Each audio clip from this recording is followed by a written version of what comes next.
The lengths of parallel sides of a trapezium are 11 cm and 25 cm, and the distance between them is 12 cm. Its area is equal to the area of a rectangle whose sides are in the ratio 3:2. What is the perimeter in centimeter of the rectangle?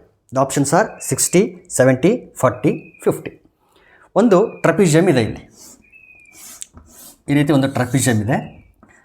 ಇದರಲ್ಲಿ ಟ್ರಪಿಜಿಯಮ್ ಅಂತಂದರೆ ನಿಮ್ಗೆ ಗೊತ್ತಿರ್ಬೋದು, usually one pair will be parallel of sides.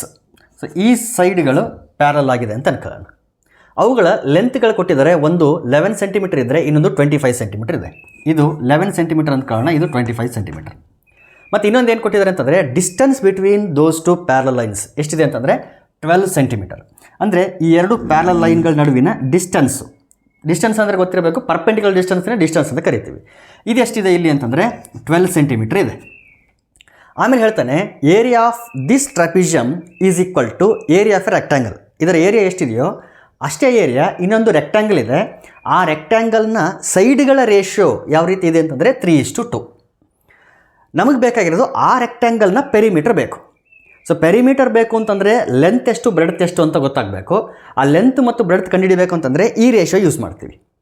So ಈ ratio use ಮಾಡೋದಕ್ಕೆ ಒಂದು common ಫ್ಯಾಕ್ಟರ್ನ divide ಮಾಡಿರ್ತಾರಲ್ಲ, ಆ common ಫ್ಯಾಕ್ಟರ್ನ ನಾವು ಫೈಂಡ್ ಮಾಡಬೇಕು. ಮತ್ತು ಆ ರೆಕ್ಟ್ಯಾಂಗಲ್ನ ಏರಿಯಾ ಈ ಟ್ರಪಿಜಿಯಮ್ನ ಏರಿಯಾಗೆ ಈಕ್ವಲ್ ಆಗಿರೋದ್ರಿಂದ let us first find area of this ಟ್ರಪಿಜಿಯಮ್.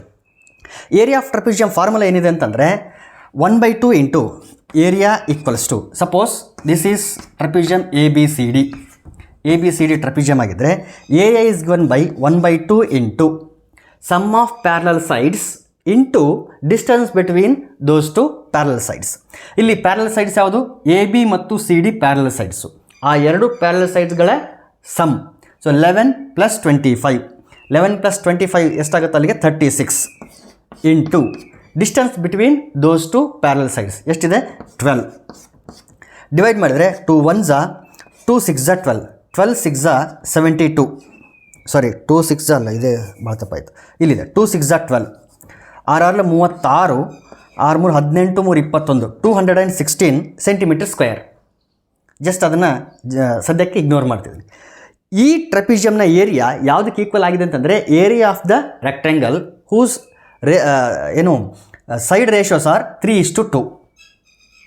ಹಾಗಾದರೆ ಆ್ಯಕ್ಚುಯಲ್ ಲೆಂತ್ ಮತ್ತು ಆ್ಯಕ್ಚುಯಲ್ ಬ್ರೆಡ್ತ್ಗಳು ಏನಾಗಿರಲಿ ಅಂತಂದರೆ 3x ಅನ್ನೋದು ಲೆಂತ್ ಆಗಿರಲಿ, 2x ಅನ್ನೋದು ಬ್ರೆಡ್ತ್ ಆಗಿರಲಿ. ಯಾಕಂದರೆ ಕಾಮನ್ ಫ್ಯಾಕ್ಟರ್ನ ಡಿವೈಡ್ ಮಾಡಿರ್ತಾರಲ್ಲ, ಹಾಗಾಗಿ ಲೆಂತ್ ಇಂಟು ಬ್ರೆಡ್ತ್ ಯಾವುದಕ್ಕೆ ಈಕ್ವಲ್ ಆಗಿರುತ್ತೆ? Area of the rectangle. Therefore length into breadth equals to, ಇದು area of the rectangle. But this area is equal to area of trapezium. Area of trapezium 216 ಇದೆ. So it's is equal to 216. 3 2s 6, x into x square, it is equal to 216. 6 1s 6, 2s 18, sorry 6 3s 18, 3 ಉಳಿತು, 6 6s 36. So x square equal to 36 ಆದರೆ x equal to actually +6 ಬರುತ್ತಿಲ್ಲಿ. ನಾವು ಇಲ್ಲಿ distance ಬಗ್ಗೆ ಮಾತಾಡ್ತಾ ಇರೋದ್ರಿಂದ ನಾನು ಬರೀ ಪಾಸಿಟಿವ್ ವ್ಯಾಲ್ಯೂ ಮಾತ್ರ ತೊಗೊಳ್ತೀನಿ. ಸೊ ಎಕ್ಸ್ ಈಕ್ವಲ್ ಟು 6 ಮಾತ್ರ ಇಲ್ಲಿ ತೊಗೊಳ್ತೀನಿ. ಆ್ಯಕ್ಚುಲಿ -6 ಕೂಡ ಬರುತ್ತಿಲ್ಲಿ, 6 ಬಂತು.